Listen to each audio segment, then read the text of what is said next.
was going nuclear hamsqueezy on Invoker. Nah, bro, just hit high ground. Welcome to the Dota Club Podcast. My name is Crabby, and I'm here with Pine. Hello, Pine. Would you like to introduce yourself? Hello, as always. Same as last week. Yes, or however long it was ago. Refuse to introduce you. Welcome to Flowstate Fridays, where we enter the flow state and ascend together. Yeah, shout out to Rambo, who gave us Flowstate Fridays as our tag. That's my boy. Yeah. I actually have a few words to say about Rambo. He's a position 3 player who we play with, and I feel like he's been playing a lot better recently because he's been playing for his timings in the game. That's as very an offlane you're player. Mentioning this. Yeah, but that's like not something you think about when you think about offlane. But he'll just like pick his axe and then he'll farm until he gets like blink blade mail. And then he'll kill the whole game. Just kill everyone. He'll just own the whole server. He gets nice calls too, and of course he has I remember we had a pub. Me and Rambo were queuing, and we had a pub where our team was tilted because no one's fighting. And I remember they ping Rambo. Rambo is like level fucking. So everyone's feeding in this game, and Rambo's level like 14. It's like fucking like 15 minutes. This guy's like giga fat. And he's just like farming up the Giga Ancient stack while our whole team's like feeding. And our mid laner, who's like raging, is like, when's our axe gonna play? And he said something, and then Rambo pings his blink dagger, and this guy goes, "Your blink's not gonna do anything." Mm-hmm. And then he gets blink dagger. Kappa-chungus? Yeah, no, literally. And then we get the blink dagger, we smoke it, he gets an ultra kill next fight. And it's like, that's why you play for the fucking a blink dagger is good on axe, guys. Like, surprise. No, especially these days, I feel like offlaners should play like carries early. Like they farm and they hit their timings and they just like take control of that side of the map. Or when I'm playing carry, especially if the offlaner crushes me in lane, which doesn't happen often. I'm just kidding. Well, I'm not really kidding. But if they crush me in lane, honestly, what feels the best for me is if they leave and if they connect with their team and like team fight with them before they're like strong enough to actually have a lot of impact. Because when you leave like that, it gives the carry so much space. It's crazy. Like I just farmed like 3 or 4 waves for free. Yeah, it does. If the carry like can't hit jungle, if you're like anti-mage and the guy leaves, like you're feeling great. That's a good point. If you're like Luna and the guy leaves, like whatever. No, it's pretty good. Like you hitting lane and jungle is a lot better. You should gank the Luna instead. Yeah. But no, I also think. Whereas if you're anti-mage, it's honestly fine just like denying him the lane creeps, because if he's hitting only jungle creeps, he's extremely sad. The other thing you should do as an offlaner is after you, because the natural progression of the game is the safe lane tower. The opponent's safe lane tower is the easiest to take for multiple reasons. It's the furthest out on the map. Other things, the TP2, like the T2 is way further compared to the off lane where like the T2 is right there. It's like a wide lane, it feels like, next to the tower. There's so much space, of, right? Like space to fight around trees to like hide in. If you're trying to invade, if you think of fighting under the enemy's off lane tower, like there's like the fucking Tormentor high ground. They can be there in the high ground. They could be coming from the triangle. The mid laner walks like 2 feet and he's there. So it's way easier to defend the off lane tower. On the contrary, safe lane, really fucking hard to defend. So naturally it falls first every game, usually. And I had a discussion with one of my friends about this because he took it as a given, like, oh, the safe lane tower always falls, but sometimes the enemies bring 5 heroes to defend it, and in that case, don't fucking go hit the tower. That's good. I feel like people should do that more, is defend their safe lane tower if they're strong enough. But obviously, like we just talked about, it's not super easy to defend. But if it's possible, leaving it up is so impactful. Yeah. But worst case is you 5v5 there and you get fucked. Okay, that's really bad. That's when you lose the whole game. Then they take the tower and they take control of your jungle. Like usually the reason why you leave is because like there's like a Slardar with level 6 and like Ember Spirit shows up and it's like you need to get the fuck out of there. Everyone's getting destroyed. I remember back when Nikobaby was a thing. I don't think he plays Dota anymore. Was a thing. He might be in prison. Yeah. I'm just kidding. I don't think he is. But he doesn't play Dota. I mean, his whole thing was like the prison carry. I don't know. He's like a shark. Prison Arteezy. That kind of vibe. He'd wear like, prison Arteezy. That was his whole thing. But he was really big on like defending his safe lane tower. I remember I watched some of his YouTube videos, which were really good. It's a shame he's not making content now. Yeah. But he would really emphasize like killing the enemy cart at 5 and 10 minutes so they don't take your tower fast enough, because it's like you're securing more space for yourself by doing that. Yeah. I don't see that in a lot of like the carry content nowadays, or like I feel like people don't stress it as much as he did. And he was pretty good. He was a tier 1 pro. Dude, concepts like that, I feel like this is so interesting where concepts like that come and go and people just stop doing it because they forget. Another one we experienced recently was the enemy team dragging waves from behind tower. Oh god, that was kind of traumatic. We got kind of fucked. Wasn't. Yeah, it's not that often that you and I will queue into a game and lane together and like lose that hard. But Yeah, and for lane. context, like we didn't get actually we kind of got destroyed. No, the lane was really bad. It was really bad. But they played it well. We were playing Drow Mirana against Timbersaw, Dawnbreaker. And I honestly went into that lane, with like high expectations. And I was like feeling pretty good because we were just like click them on cooldown. We destroyed that Timber level 1-2. Like that guy didn't walk up for like the first wave.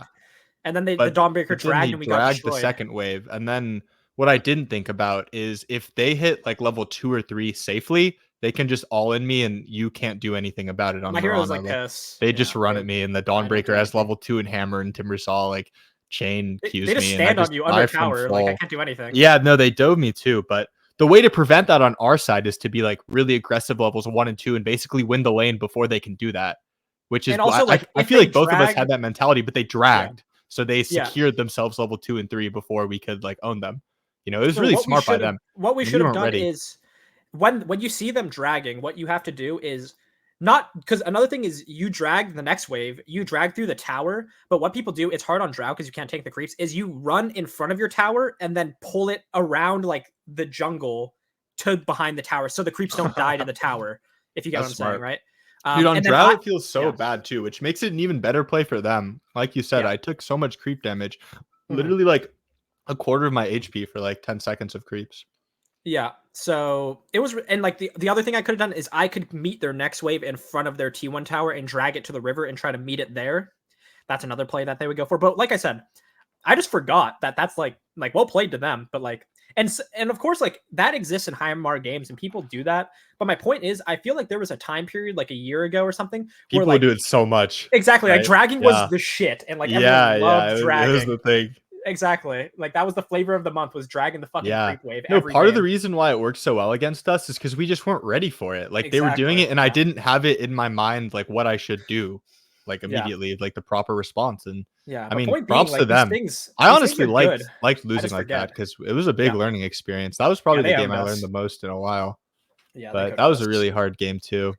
Part of the reason it was hard is because we were playing with our lower MMR friend who is like really fun to play with. But I feel like sometimes when you play with lower MMR people, the games can just be like unbalanced. Like Valve isn't going to find you a perfect game with perfect MMR distribution. High MMR disparity leads to like lower quality games just in general. Yeah. I've experienced that a lot, right? Yeah. So for both parties, for the high MMR parties and the low MMR parties. I'm getting clapped too. Like the fucking game feels impossible. It's not his fault or anything, right? It's just a even game. The games we win in like high disparity games, they just feel so like free. They're like disturbing. I don't know. They're weird. Yeah, they're just strange. Yeah. So Turbo's the solution. I'm just kidding. Jesus, anything but that. I've turbed too much. I don't really want to talk about Turbo on the podcast. Yeah, I don't want to either, or ever. No, I've been enjoying it recently though. Actually, to farm tokens for Crownfall. Yeah, copium. That's why. I didn't want to say that pub. I take that back. I take that off the record. I hate Turbo. Jesus, yeah, you're gonna delete the VODs. No, I was gonna say back to talking about, because I think this is an interesting topic, is safelane and offlaners. I think the days of offlaner being this run around, no farming, like space making role, you still make space, but I think like offlane is closer to carry than, for example, mid is. I think mid offlane is the new carry. Offlane is carry. Bro. It's not the new carry, but it's like carry 2. It's carry 2.0. Yeah, exactly. It's carry, but they hit their timings earlier. Exactly, because another thing, I don't remember if we discussed this last time, but I think we did. But usually mid laners and offlane heroes can like let's say you're a battlefield or a battle fury carry, you don't farm a lot of jungle or you don't take ancient stacks, etc. till like 13, 14, 15 minutes, right? Yep. And with these offlane motherfuckers, these offlane up to the ancients in like 8 minutes, dude. Holy shit. No, your Beastmaster or your axe, you pull up to the fucking quadruple ancient stack at like 6 minutes and start farming. Like it's pretty beast. You're watching a pro game and like level 5 Beastmaster's lane is hard. He just pulls up to the ancients. No, that's a good point, because sometimes I'll play with like offlaners who like to run around, or the one that comes to my head is like Nyx. And this is the same guy we were talking about in the beginning, Rambo. Or people might know him as Shaq Daddy or Shaq Father, but we'll always know him as Rambo. That. Yeah, I didn't have to say that. You didn't have to freaking Shaq Father. It's kind of funny. But he'll pick Nyx off lane and he'll run around and he'll get so many kills on like good cores. But even though he's doing that, I feel like the game like feels easier from my perspective if I have like some DK or like some Beastmaster or some like Axe who's just like Giga farm. It just depends on your lineup fights, because that's great impact by the Nyx. It's just that usually the offlaner's the one in the early game who can farm that like double ancients is really good. I don't remember if we discussed this before. We discussed it when we were talking about your DNM drow coaching. Yeah. But ancients give a shit ton of XP. I think that's like why, because lane creeps also give like comparable gold, if not more gold. Yeah, I feel like lanes are more gold, maybe. I think they're more gold. They're like comparable, but it's also more impact in the game. Ancients give like disturbing amounts of XP, and like your supports can stack it and get in on that XP and that like bonus gold. So the point being is that carries usually can't farm the ancients that early, and that's like a lot of space that's not being taken if someone on your team can't farm it, right? So another example is like Pango can farm it or something, or like some mid laners can farm it, or like Bat Rider, right? And so I think that's important because yeah, I think offlane is like more similar to carry. Like it's a side lane role. I don't think you rotate around a lot. Like you can TP, like if you're Mars, you can like TP in on the mid tower or run through the river and like use your arena, or gate to top and use your arena. But like you said, the most annoying offlaners, like after they do something like that as well, like let's say they TP top and counterplay a play, go back to farming. Just gate back to your lane and sit there. Yeah, and they hit insane timings too that are so powerful so early. Like these good offlaners. I also feel like offlane is one of the roles that is like developed the least, or I think that most offlane players are apes, to say it like I knew you were going to go there. Yes, I think the offlane players are bad in general. I think they're worse than all the other roles. I played with this guy who's really funny. He's known by Too Freaking Easy, but he's a treant spammer and immortal, and his name is My Offlane Equal Apes. I think I told you about this, and his picture is like a gorilla, and it's like my offlaner, and it's like pointing at it. And whenever my offlaner would die, he had this macro, and he'd be like, "Look at my name, like read my name," and like I'll chat 20 times, and my offlaner laughs, and it's like really awkward. It's like terrible vibes. But anyway, I think like he's kind of onto. I think he's onto something. I think there's a lot of room to cook in the offlane and like climb really fast, because offlane players, I think they feed all the time. I think that's what it is. Exactly. But part of it too is because when you're having a bad game, it's hard not to feed. Sorry, I'll let you talk. No, I was just going to say, we also discussed this. This is more just comedy. It's not necessarily insightful, but we're talking about the way that different roles tilt. And when it's offlane, it's just like they're just 10 minutes, like perma gray screen. Like that's how they tilt. Feed on cooldown. The carry like just goes to the jungle and you never see that for 30 minutes. Exactly. Yeah. But like when offlaners tilt, it's just they just run it straight down their lane over and over.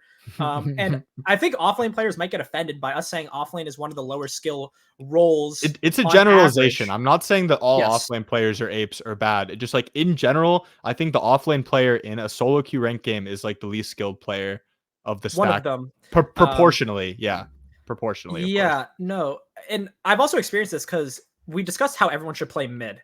And when I play side lanes, like when I play offlane, maybe it's just side laners, but when I play offlane, dude, I just get like 13 denies in like 2 minutes. And like the other guy's not like, what's happening, guys? From the carry perspective too, offlaners don't deny enough. I feel like they're good. They're good at like last hitting. Yeah, but like, that's such a good mid mentality to like contest every single creep. You know, this goes back to what we were talking about before on how everybody should play mid. Offlane heroes have so much damage. In the side lanes, I feel like a lot of the time the carry and the offlane just handshake on like not denying as much as they could. It's so and they're just like giving it away for free, kind of. Especially if you like abuse that, then you can really have an edge, you know? The enemy safe laner is like Drow Ranger, and I'm like Mars, or I'm like Centaur with like 80 damage. Like just deny literally every creep. The other guy's advantage is that he can hit you. Your advantage is you do 1 billion damage. So like you better be denying the fucking creeps, man.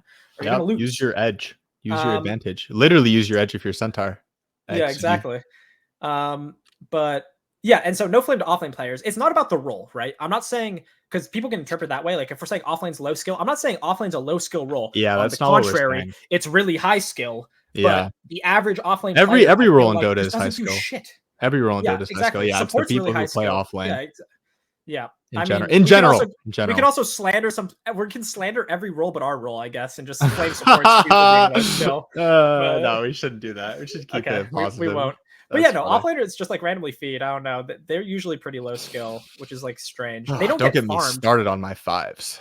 I'm just kidding. Yeah, no, literally. I'm just kidding. But yeah, I think because people think like this offlane, or some people have this mental that the offlane's like this run around role, and I think someone said this on one of the tournament streams not recently, within the last year, but they said that mid players have a really easy time transitioning to 4, not 3, not Yeah, that 1. makes sense. I think And that's because mid and 4 are similar. Yes, they're really similar. Exactly. I think 1 and 3 are really similar, and 2 and 4 are really similar, because 1 and 3, it's like your carry, or you like hit big timings and farm and like control areas and get fat. And 2 and 4 is like you run around. 3 doesn't run around the map permanently.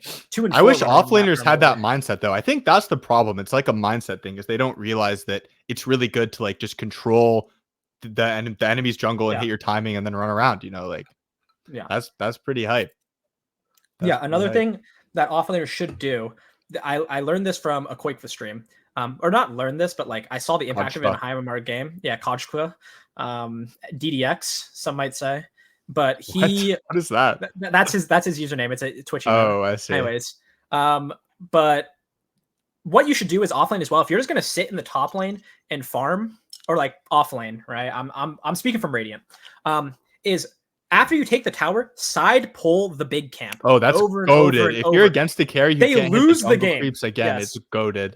Because the carry's the carry's chilling in the same spot everywhere. They're chilling in the hot tub camp, the medium camp, high skill. The death camp, aka the death camp. They're chilling in the hot tub, waiting for the wave to come in, and you hard pull. The wave ain't coming. All right, there is no wave. The wave died to the fucking hard camp, and they just get no. If you're a support, you can do that too. If you're like a forward, like farming that lane, like just pull. But it's really good. The Giga Chad shit that happened in the Quake stream was, the support called for a smoke, and he said, "Let's smoke to this hard camp to stop the pulls," which is like so based. What? And then so they smoked to the hard camp. Did they kill the support or something? Yeah. No, they killed them off. They killed the offlaner. Yeah. Yes, and then they kill the camp, and then the support blocks it with a sentry. Wow. Well played, bro. Insane. Well played. Like, is this what goes down in 12k MMR games? That's exactly. Ridiculous. And like in my game, like that shit, like that move doesn't matter, because like the offlaner ain't there. He's fucking fighting bottom under the tier 1 tower, like just feeding. I feel like moves like matter when people call Dota like 4D chess, you know, like they're thinking about what the enemy's doing and what they're doing. Yeah, it's really good. Yeah, that is fucking so dope. But yeah, pulling that camp, like, dude, when you're against someone, it doesn't happen often. No one ever pulls that camp. But when you're against someone who's pulling that camp permanently and you're carry, like, it's just over, man. You have no farm. Yeah, well, again, it depends on if you're a carry who can hit the jungle creeps. I think that's really important on what to think about. If you're offlaner, like if you're playing against the carry, if they can hit jungle creeps or not, you know. Yeah, that is super important. Also, one last bit about offlane. I think it's easier to feed on offlane when you're having a bad game than the other roles, because you don't get the safe farm a lot of the time. Like you've been playing some offlane recently. Safe farm. Yeah, I haven't. It's been fun. I think learning multiple roles in Dota definitely makes you better at your own role, which is a cliche, but it's like so true. Like you just learn things that you can't learn playing, you know, the same role all the time. But yeah, it's good. The other thing is, I mean, I understand that like offlaners don't get the safer farm, but I feel like people rationalize that like it's easier to die on offlane, and they use that as an excuse. And it's like, I don't know, man. Like you need to be like same as carry or same as mid. A huge way that I improved, so I'm just speaking anecdotally, this worked for me, is just reducing your number of deaths. If you have 1 death in a game, you probably had a pretty good game. You probably had pretty good net worth, right? If you have fucking 7 deaths, you probably just had a shit game. Like there's just no way around that. Reducing deaths is really good. I feel like up to like 7 or 8k. That's like, the most. You just don't die. Because I feel like once you get to like really high MMR, you can say like you didn't have enough impact. But usually in these lower MMR games, like if you just don't die and you get a lot of gold, you're just going to be like enough of a force to carry the game. I don't think people realize how much dying sets them back in their item progression, in their net worth. You don't farm and you lose gold. Your relative power. Yeah, I mean, people know that, but they don't like realize it. Like dying is just so normalized in Dota, whereas it shouldn't be. Like if I'm playing a core and I die, I disgustingly grief. Like I'm super upset at myself. Even if I die once, you know, like it's so bad. I'm thinking of the pub. This is another sentiment. I mean, this is like, when I say this is like, people are gonna be like, that's so low skill. But I swear everybody says this shit. I remember first off, we were in a game and there's the Lion Shaman support duo, and they're both my god, this is insane. And they're both farming the wave good. together. This is too bad. They're in their they're right in front of their offlane tower. I feel like people are going to interpret this badly, but I want you to tell it. It's so funny. No, it's so funny. But people are going to be like, dude, like those guys are so dumb. But like that's you guys, okay? Like this is these are the support players in pubs. This happens often. People say this often. Is first off, these two guys are farming the same wave. I'm like watching Shaman and Lion like both do the wave next to each other. Like, all right. I mean, it's not the worst. Like, get the wave out. But then we go into smoke. I'm Storm Spirit, and we jump those two guys. Like, I Orchid one, pull the other. We get a double kill, and they go, "Yeah, you got the supports." Meanwhile, my jug is free farm. Yeah, my jug is free farm. My carry free farm. Nice then, work. It's like, well, I didn't have Orchid yet, and then it's like those kills gave me Orchid, and then I went with the Orchid and killed and Jug, a shit ton of XP. Like, and it's like, oh, like that guy's free farm, that guy right there. Those supports legitimately think they like made space and did a good thing. Like, you fed. Man. You kind of ruined the game, honestly. You gave Storm his Orchid. You're just giving me Orchid, bro. Like, and like you're like my Jug. I really liked your response in all chat. You were like, yeah, that was bad for us, actually. Exactly. Like, what are you saying, man? Like, I griefed or what? That was funny.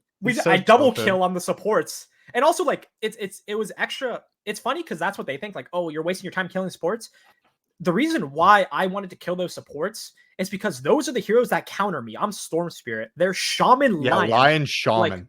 Like those are terrible for me. So I kill them, and then I can they're the two heroes that kill me are showing on a wave. So I can do whatever I want. I can farm jungle camps. I can farm waves and show elsewhere. I kill both of them. Now I can push out the wave, rotate to the rune. There's no one on the rune. Like, these people don't realize. And they're just like, oh, you're wasting your time killing the supports. You should be killing me, man. Yeah. Your hero kills me.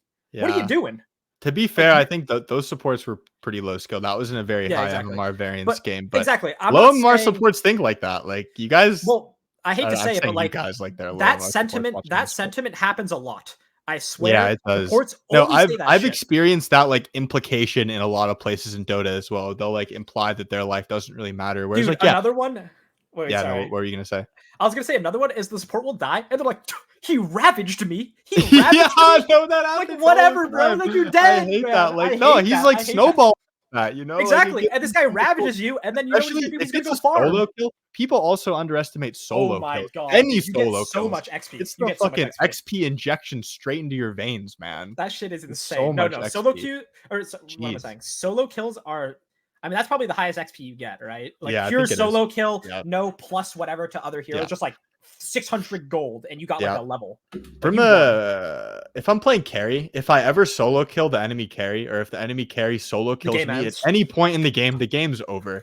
Like, it's just GG. That guy's just fat. You can't. He's so fat off that. Like, you probably had a lot of gold because I mean, the carry has a lot of net worth. Yes, kills like Dota's a game of efficiency, and you're fucking dead, bro. And so, like, if we're talking about the solo killing the carry example, like, he kills you.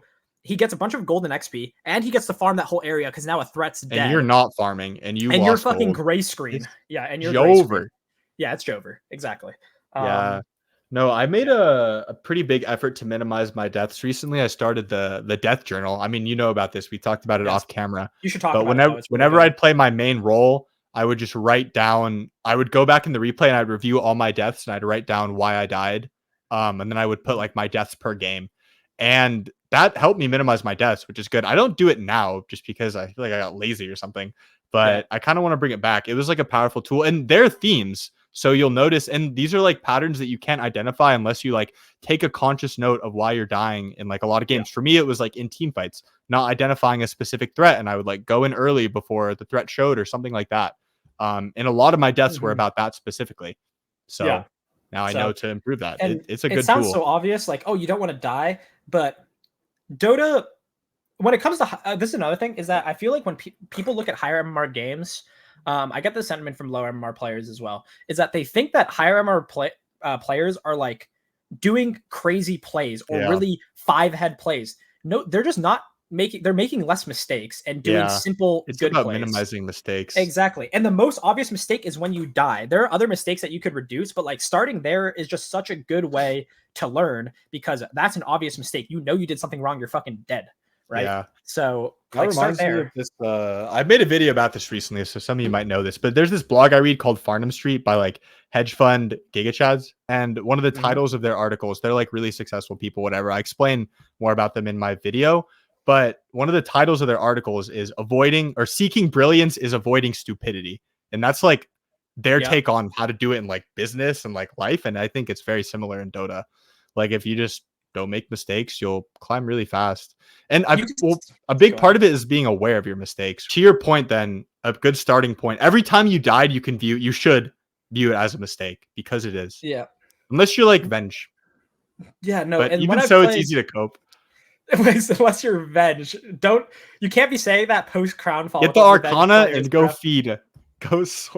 Especially because when you have the Ags on the Arcana, you turn a different color when you die, so you should die. Oh wait, are you serious? Yeah, no, I hate that. They're incentivizing death. I hate that. That's so funny. I mean, to a certain extent, it's good to die on Venge, kind of in team fights because it refreshes your cooldown. Yeah, no, it is. Anyways, don't die.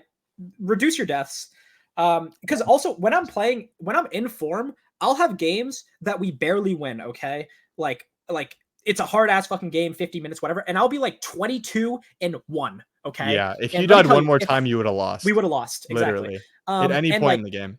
And people, like, another thing is like, if you go 22-1, you can't have the expectation that like I deserve to win. Right. Or something like that. Because like I said, I can go 22-1 and the game might have still been very close. Like all you can do is just keep trying to have more and more impact. Like just because you go 22-1, just because you have 0 deaths doesn't mean you're going to win. So you just need to keep reducing those mistakes. And on the contrary, when I'm not in form, when I come back to Dota after a while, when I'm rusty, I find myself dying a lot more. And by a lot more, I mean like 5-6 deaths where, some people will be like, I die a lot more. And they go like 0 and like 25 or on Vengers and shit. Yeah, it's like you're a feeder. But anyways, when I have 5 deaths, I'm like, I'm a feeder. And those games, I also find myself coping where it's like, I had 5 deaths, but it was so hard and shit. And like, that's how you just be shit, man. Yeah. That's how you be bad. Okay, you think have 0 deaths. Yeah, it just comes down to like not making excuses. And I feel like recently I was a big excuse enjoyer. Not like I've had phases where I've been a big like not excuse enjoyer, but it's really easy to cope with excuses. And then when I realized I was doing it, and I'm usually pretty good about this, and I think my mental is like good. But recently, after I played like 10 games or something, and I would like cope after every single one as to like why it's really hard, and I would make a bunch of excuses. I like using the terminology using excuses because that makes it sound like heinous, and it is. When you like, I feel like cope is like it has less. It makes it sound so natural, like I coped. Yeah, no, exactly. But what can you do? When you made an excuse, it's like when I was younger, I used to watch videos of like Michael Jordan and Kobe like giving motivation. They'd be like, don't make excuses. Like there are no excuses. And it's true. Yeah. But anyway, so I played like 10 games and I would make excuses after all of them. And I realized that not every game can be like excuse worthy. Like I should have won or I should have like played better in a lot of those games, or like in a lot of my losses. I would like look at these and I'd be making excuses for most of my losses. Yeah. And if you take it to an extreme, the problem with making excuses as well is that maybe like you have an excuse for some game or your cope or it was a hard game. First off, every Dota game is pretty fucking hard. Hate to say it. And that's another topic. We'll talk about taking it easy after this actually, because that's another one I want to talk about. But every Dota game is hard. So like, it's not insightful to be like, that one was a hard one though. Like, yeah, it was. And then you lost. And you're trying to optimize to like get better and like have a higher chance of winning. Yeah. And if you want to climb, you have to win the hard ones, and they're very winnable. Exactly. Like you have to play really well. Yes. Should you strive to play that well to win? Yes, you should. You should not make excuses to say that you should have won. Like you should try to win them. And taking it to an extreme, like if you're going to make some excuses versus like make 0, the problem with making excuses is that I think this is the way the human brain works, is that you can always rationalize and make an excuse for every game. Right. Yeah, for everything in general, like and it's hard to draw the line. It's really hard to draw the line. So if you let yourself make an excuse for 1 or 2 games, then suddenly you're gonna have a completely winnable game, and you're gonna be like, yeah, but my dumb ass fucking it's a slippery slope. There was a minor inconvenience. My mid died once in the mid game before the Roche. It's unwinnable. Like it's exactly. But that starts from when you have the 3 stack just going like 60 deaths total in the game or something, which we did have, by the way. Yes, but the point, exactly. And it's like, and then you feel justified in making an excuse, but it's a slippery slope. So you just have to literally you have to never make an excuse ever. Yeah. God, we're so Sigma. We're so Sigma. But it's true. No, it's true. You can't make excuses. Dude, we've had some like heinous games where people literally had, but we had like a 3-stack with like they were like 2 and like 60 total, like combined. Yeah, no, they had over 60 deaths. I'm not exaggerating. And we should have won. We could have won. Yeah, we could have won. It was so winnable. We actually could have won. Which is good. If you find yourself in those impossible games and they feel like slightly winnable, it means you're playing well. That's a good sign. A good sign. Exactly. It should motivate you. You know, it's cool that if you game's carry winnable that game, you're literally like Arturito. You know? Yeah, exactly. It's cool that it's winnable, and that another thing about it being winnable is it's a skill to see the path to victory, right? Like maybe you had one death that you shouldn't have. Maybe you should have built a different item. Maybe the execution on this play was wrong, but like you should be satisfied at the fact that you recognize the path to victory, because some people will just lose that game and they'll be like, what can you even do? And it's like, that's when you should be despairing, because you have no fucking clue what just happened. I don't like how I feel like in the Dota community, the phrase like, what can you do? You like say it like that is kind of catching on. And I caught myself saying it multiple times, but it's such a defeatist mentality, because the truth is there's a lot you can do. Better. There's so much you can do in like any MMR, you know, you can improve so much and you can have more impact. And even if you didn't win, you can improve from that game, you know? Yeah. There's a lot you can do. Stop saying that. There was another thing we wanted to, taking it easy. Because this relates to every Dota game being hard. Dota is not a casual game. Period. Depends on what. Yeah, if you play casually, you're gonna get casual results, and if you're okay with that, that's okay. Yeah. But like, if you're okay having a 50% win rate and stuff, exactly. And some people like or whatever, that's fine. Some people treat this game as a background activity. They hop on with their friends, they chat, and they passively play the game, and that's cool. But that's like, it will reflect in your play and the results. But my point was going to be, we had a ranked game recently where the enemy Ench like bought back, and she was like 0 and like 12 at like 8 minutes. Me so literally like much, 8 minutes. bro. Okay, so this guy this guy's like putting up fucking. I have so much to say about this game. Yeah, this guy's putting up record feeding numbers, and like the all chat banter starts. Like the enemy team's talking about like, this game's over. The Ench so bad. Yeah, take your MMR back, boys. Like, yeah, and my team goofy. Starts chatting it. Yeah, exactly. And first off, the reason why this game is so easy, I'm not gonna just to glaze myself really quick, but I was going nuclear hamsqueezy on Invoker. Okay, I'm like 10-0 in 10 minutes, like killing the whole server. Okay, and so do I start taking it easy? No, but my whole team, wow, so Edge. Yeah, this game's over. Then Edge 5 bought back. He bought back, and then like he has 12 deaths on Edge. Kill him again, and then. Of course, we didn't take it easy, because I know every fucking Dota game is so hard. Yeah, you can never take it easy. Especially, I mean, I knew from the start that it wasn't as easy as this it felt. TB was free farm. Bench 5 feeding, and past like 5 deaths, he's like giving barely any golden XP as well. So each additional death, it doesn't really matter. And I mean, we should have won the game. It's like 90% win. Yeah, we definitely should have. But the point is that they took it easy. Exactly. Everyone's taking it easy, and I remember we took Roche, and you made a call like you didn't want to go high ground, which I agree with. And then our fucking 2 boys taking it easy. It's Pudge Centaur, devious duo right there. They're like, nah, bro, just hit high ground. And they like double blink up the high ground and just like fucking feed. And then we like, this game got snowballed and we started losing. And that's really, we lost that game. Yes, we lost this game. It was literally like 25 kills to 1 at like 20 minutes. And we lost this game, which is pretty disturbing. Like, it's not a good look. But the point is, part of it was definitely on us, but exactly. And okay, here's what I think is that people, when you're in that situation, it's 20 to fucking 0 or whatever, and you're super ahead off of early game. People take it so easily, and they think that the game should be easy from here, which like theoretically it should be. But everyone's most refined, most practiced part of the game is the early game, right? And people are the best at the early game. People get you just repeat the early game more times, you know. Exactly. Every game the lane is controlled. It's the same environment, you know. You're used to it. So I actually think that the late game is so difficult for a lot of players. That's where I think they're really different skills. There's like mobility creep in the late game too. And here's the other thing is that because the way Dota works, like if you're 20 kills to 0, you should be winning this game. You shouldn't. Your hero should not die. Right, so if you die, all it takes is like 3 or 4 deaths, or like 1 team. Probably less than that, bro. Like literally one to 2 deaths. Yes, 1 team fight, and the enemy's even. Like it's like 10k lead, and then it's like team fight. They push all the lanes, and then your boys TP out to fix the lanes, and like one more person gets picked off. They're even. Okay, and you lost the whole game. So like I don't understand why people think that because you won the early game or something, like the late game's easier. The late game is just so difficult to execute. People always throw high ground, always throw, Roche fights, etc. Like getting antsy. You have to be very precise in the late game with like Yes, your exactly. decision makings, and you have to be disciplined. That's the hard Discipline part, is to be another honest. huge part about Dota. What, the discipline or the precision? No, The discipline? just that late game, you have to be very precise, and it's more difficult. Or like I wouldn't say more I feel like difficult. they're both hard. They're like different skills, early games like laning is super important, but the big issue is just people think that because they did well in the early game, like we got it in the bag, and that's how you throw every single game like an animal.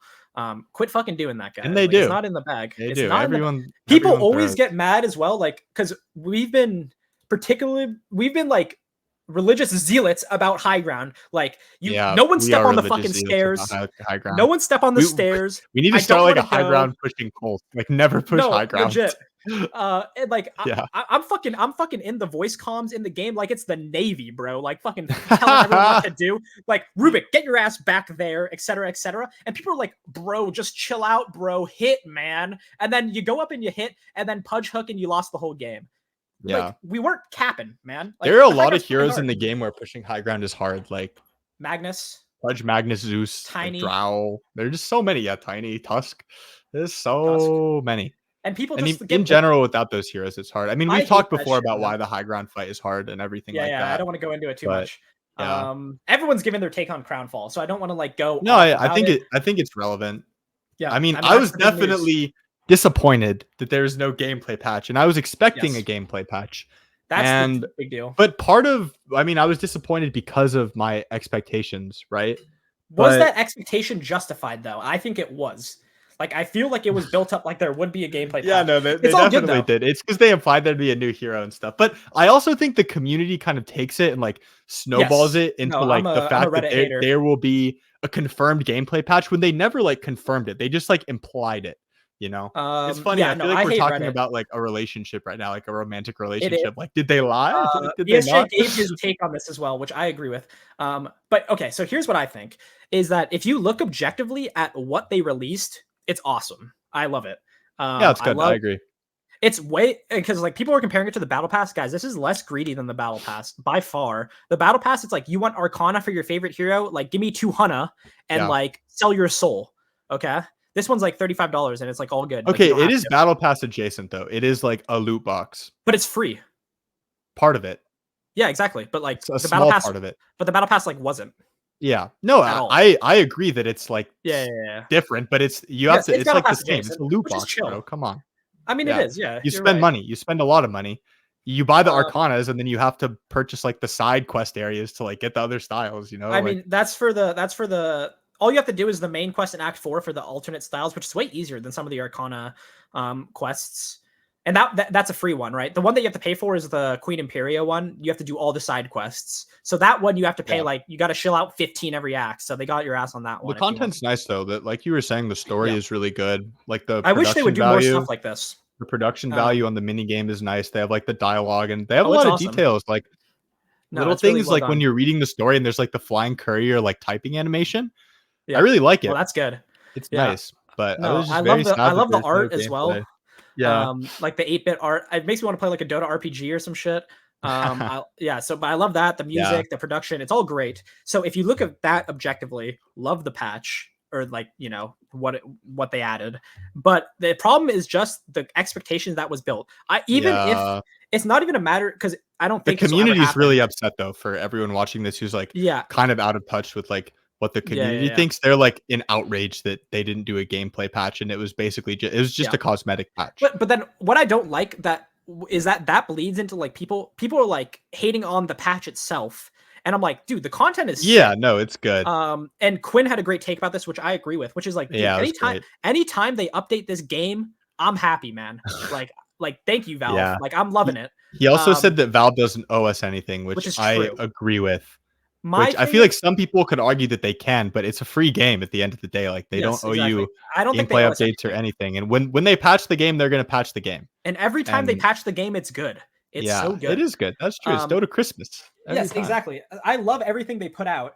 The only thing like I said, or what Quinn said, which is they don't owe us anything. So if they just said we ain't giving you shit, like I'm down. Communication is really just tell me I'm not getting anything, guys. But at the same time, they don't owe us communication. That was part of Quinn's take. Is like they don't owe us like the words, the communication, which I agree with, but I feel like they should is like a good exactly. company. So now I'm wondering, like, literally, like I'm talking about like a situationship, like a romantic situationship of mine. Like, are they playing mind games with me? You know, like legit. No, are they leaving me on a red on purpose? Like that type of shit. I don't even have high expectations for the communication, because some people are like, they should have just told us exactly the day the patch is coming out. Like, I don't agree with that. I don't care about that. But like, if like, let's say the patch was supposed to come out today, some people had some takes that like, because there was the Dota Labs update, and then there was this, and then there's going to be like Ringmaster in the gameplay patch, and they've been hyping up a big patch. So maybe this was all supposed to be together, and it just isn't ready. So they like split it up to like get content out because the community's outraged,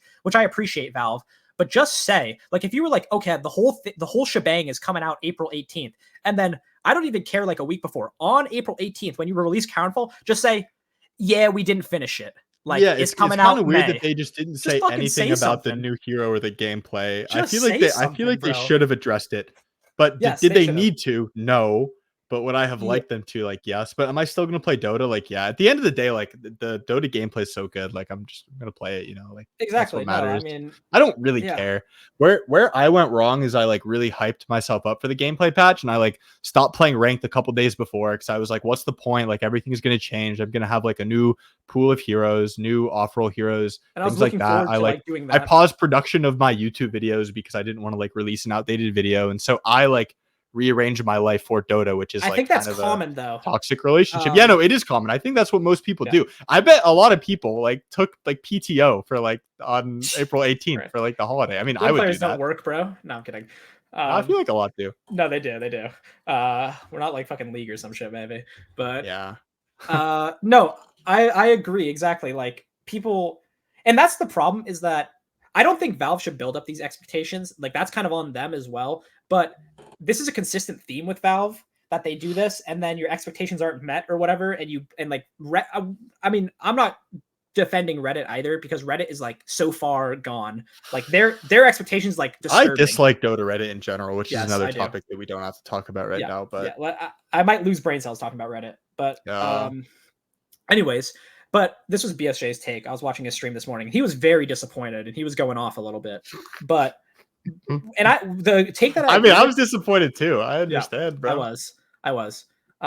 Like, they just have to say like there's no gameplay patch until May or some shit. I remember because we were in Discord together when it came out, and we assumed there was a gameplay patch, and we're like, oh, like let's go get coffee and we'll like read the gameplay patch. Stream together. It, yeah. Someone stream it. Let's read it all. I mean, like we're both at the main menu. We're with our friend Jimmy checking out the Arcanas and stuff, and then I slowly realized that there was no gameplay patch. Where the fuck is the Heroes patch? tab. I'm like, where's Ringmaster? And I looked at the top right of like the messages, and there's no 7.36. It's gone. Yeah.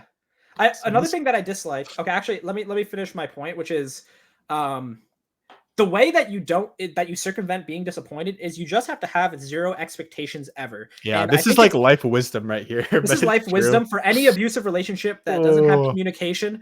Just have no expectations. So anytime anything happens, you're pleasantly surprised. Yeah, I think for relationships though, like expectations are part of it. But we shouldn't talk about relationships on this podcast. But my relationship with Valve, for this parasocial relationship with Valve here. Exactly. With that, they're never going to communicate. It's all unrequited love. Yeah. So you just have to have zero expectations.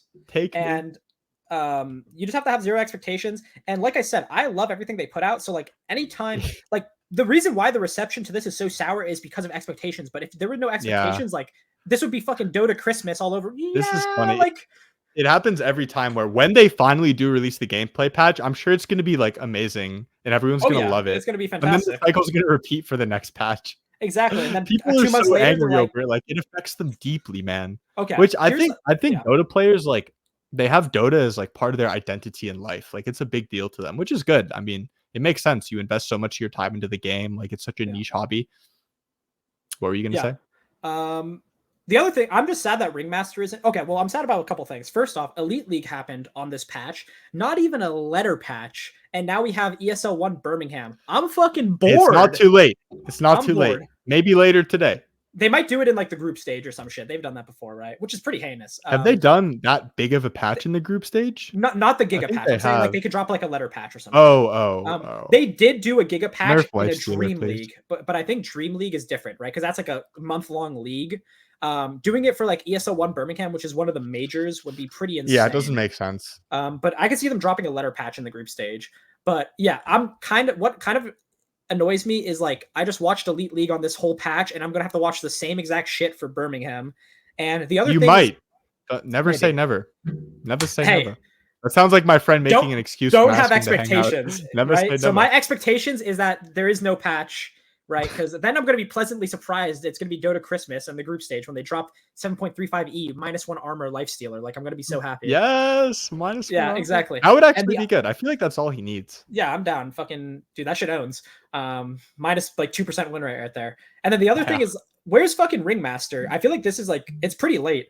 Compared to what they average or they normally do. I wish they would just communicate. But also, if we want to see Ringmaster at TI, then there needs to be, because it takes a while for them to add to Captain's mode and it to be balanced. So like, I don't want Ringmaster being added to Captain's mode on the TI patch, and it's like Ringmaster is fucking broken. Every game's the clown show. Yeah, right? Like I don't want that shit. Oh, so that'd be funny. Where the fuck is Ringmaster, guys? I would more prefer if he's just like not in Captain's mode at all than for it to be the clown show.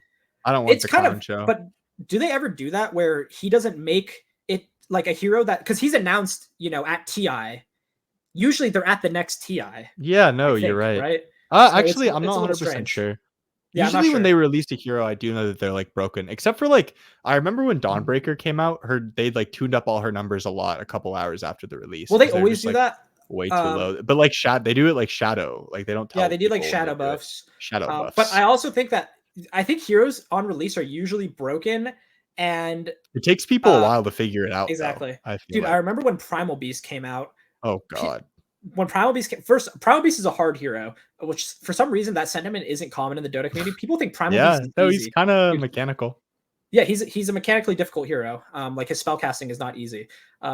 But I remember when Primal Beast came out, everyone's like, this guy fucking sucks. And I was like, this guy sucks. And I was playing like Vanguard, Primal Beast, maxing E and like clicking people. And like some people were building like Armlet and shit. And they're like, this hero fucking blows. Or another one is Pango. And they're like, Pango literally had like a 30% win rate. And then he got nerfed 2,000 patches in a row till today. Pango on release might be like the most broken thing in Dota history. Or like Monkey King or Spirit or Monkey King. Yeah, one of those. But Pango's up there, man. Lucky shot used to silence. Yeah, no, Pango definitely was disturbingly broken, and it makes sense that he has a 30% win rate because he's mechanically difficult, despite what people would have you believe. And so like, of course he has a 30% win rate. So I assume like Ringmaster, he's gonna come out with a fucking 2% win rate, and he's gonna be broken. I think I'm excited when like knowing all this, when Ringmaster comes out to like explore builds of my own and not just follow, because I feel like a lot of the time when a new hero comes out, a few days will pass and then there will be like a meta build for that hero, right? And everyone will just like copy the same thing. But in the past, that's usually not like the correct build. Yeah. It's not the best build. I remember Muerta. There's a lot of room to explore. Muerta took a while to like gain. People didn't realize you just build like damage items. You don't build like because people were doing like Glepnir's still not bad, but like they were doing like Glepnir like Hex or some bullshit or like Scotty. And now people realize you just build like Daedalus. Double and shit, Daedalus. Right? You just build like Daedalus BKB. You still go Pike. Yeah, you go like, but exactly. But you're buying like you're not playing into the fact that you're an int hero. You're not buying in items. You're just buying damage items. Daedalus, yeah, exactly. BKB, Pike. No, people got baited by the fact that she's an int hero and she should like cast, exactly. I think. People, like, or like people used to be buying like Kaya and shit, right? Like what the fuck are you building? Like in retro.